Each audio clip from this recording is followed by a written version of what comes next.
this was bad, and this was very confusing seeing the latest batch of NBA 2K25 ratings because I really don't want to be this way. But once again, a Toronto Raptors marquee player has been disrespected.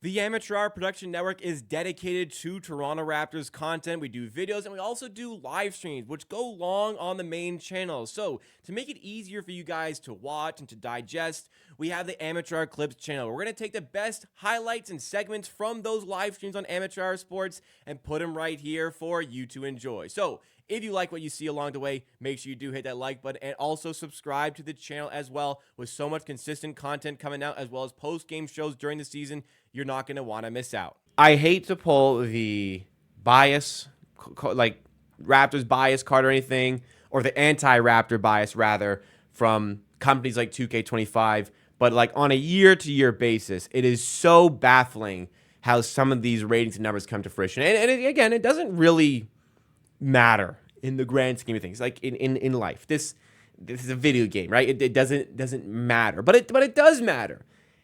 And you feel like these players are underappreciated. All you want as a fan is for your players on your team to be appreciated for what they are. And in the case of Scottie Barnes and NBA 2K25, that is not the case. And before we really dive into it, I'm going to preface this by saying, not a 2K player anymore. Played a little bit around like 2K19 to 2K22. Haven't really played a lot since then. Don't really play a ton of video games these days, unfortunately, anyways. But I know like a little bit about the ratings. But so when I saw the rating that came out for Scottie Barnes, just by a number, just by a figure, not comparing to anybody else, I was like, okay, 85, okay, maybe a little low, but I think that's fine. That is until I saw the players around Scottie Barnes, or rather, higher than Scottie Barnes on the list. At that point, it became a little bit more annoying, frustrating, because Scottie Barnes is better than, like, not just one or two. Scottie Barnes is better than a lot of the players who are ahead of them on this list. So, Scottie Barnes comes in at 85. He is 47th on the list of NBA players going into this game. And just first things first. First things first. Scottie Barnes under Evan Mobley. Starting off strong, right? Scottie Barnes emerged as the best player out of his draft class. Scottie Barnes has emerged as an all-star. He is an all-star, whether you want to call it injury reserve or not. There's a lot of other guys who weren't called in as injury reserves. He will go down as an all-star for that season. 85 rated. I think Scottie Barnes is better than Evan Mobley. Scottie Barnes isn't detrimental to his team because of a lack of an ability to bring to the floor. On offense, Evan Mobley still can't shoot. DeJounte Murray. I thought we were past the DeJounte Murray hype. I cannot believe he is still an 86. I cannot believe he's above Scottie Barnes. Franz Wagner is an 86. I like Franz Wagner. But there's no way he's better than Scottie Barnes. Like, there's just no way we have the guy who has emerged as the best player out of his draft class, Evan Mobley, Franz Wagner, and Cade Cunningham all rated higher than him on the most recent 2K.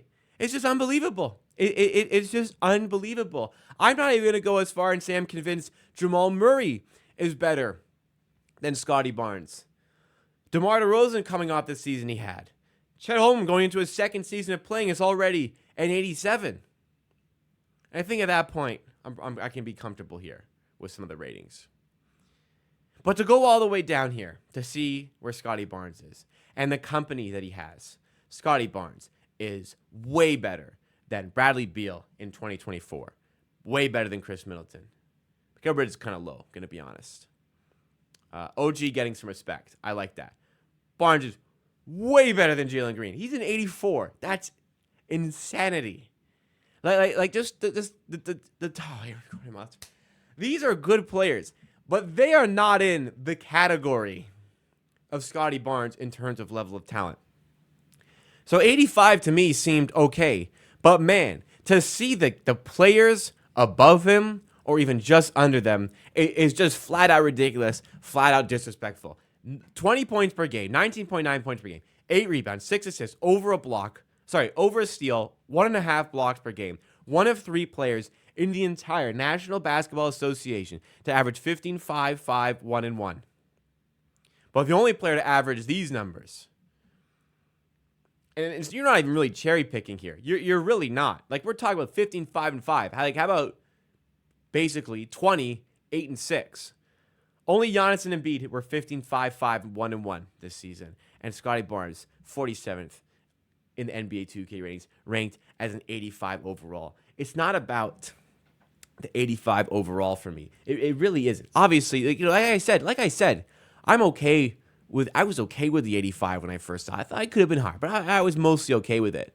But man, to see the guys above him, just flat ridiculous. Then you go higher up the list. Banchero at 89. Wow. That's really high. That's really high for Paolo Banchero. Okay? I think Scottie Barnes and Banchero on similar talent levels. In fact, I would have said Scottie Barnes outperformed Paolo Banchero last season. I have said that numerous times over the last year. Banchero's an 89. The guy that I think Scottie Barnes outplayed last season was more deserving of the initial All-Star selection is an 89. Well, Scottie Barnes is sat at 85. How ridiculous is that? How ridiculous is that? The rest up here, Donovan Mitchell is a little bit high. Jaylen Brown's a little bit high. You know he just won Finals MVP, but he's a little bit high. Jaylen Brunson's maybe a smidge high, but yeah, leave me LaMelo Ball 87. How LaMelo Ball in 87, Scottie Barnes in 85. So,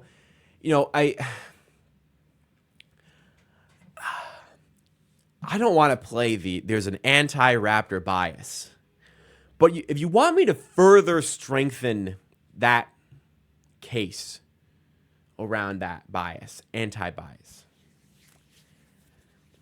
Pascal Siakam last season was worse than he was the season before. Don't think that's a hot take. That's just factual. Pascal Siakam this most recent season was not as good as Pascal Siakam was the year before. Yet, Pascal Siakam's an 88. I think that's fair for Pascal Siakam. I think he could even be higher. But he's gone up 2 ratings. He's gone up 2 ratings in a season where he underperformed his prior self the year before. The only difference, in my estimation, is that Pascal Siakam now plays for the Indiana Pacers, albeit that's not a big market either. But the Indiana Pacers play south of the border. You're telling me if Pascal Siakam was still a Toronto Raptor, produced pretty much the exact same season statistically that he did with the Raptors compared to what he did with the Indiana Pacers, are you seriously going to say to me Siakam would be sat at an 88 overall today? Because I don't think so. Because if he was going to be listed that high, ranked that high, rated that high, he would have been rated that high the year before. Last year, going into 2K24, when he was coming off of a fantastic season with the Raptors. So why all of a sudden now are we giving Pascal Siakam this extra bit of credit? Why not the year before? I hate to play the card, like I said. I really try to avoid saying there's this anti-Raptor bias. But when I see shit like this, I have no choice but to believe it. Because what else am I supposed to believe with something like this? Seriously, what else am I supposed to believe? And I'm not trying to knock Pascal Siakam. I'm just showcasing my point there. If Scottie Barnes played for an American team, my God, I guarantee you he would not be a fucking 85 overall.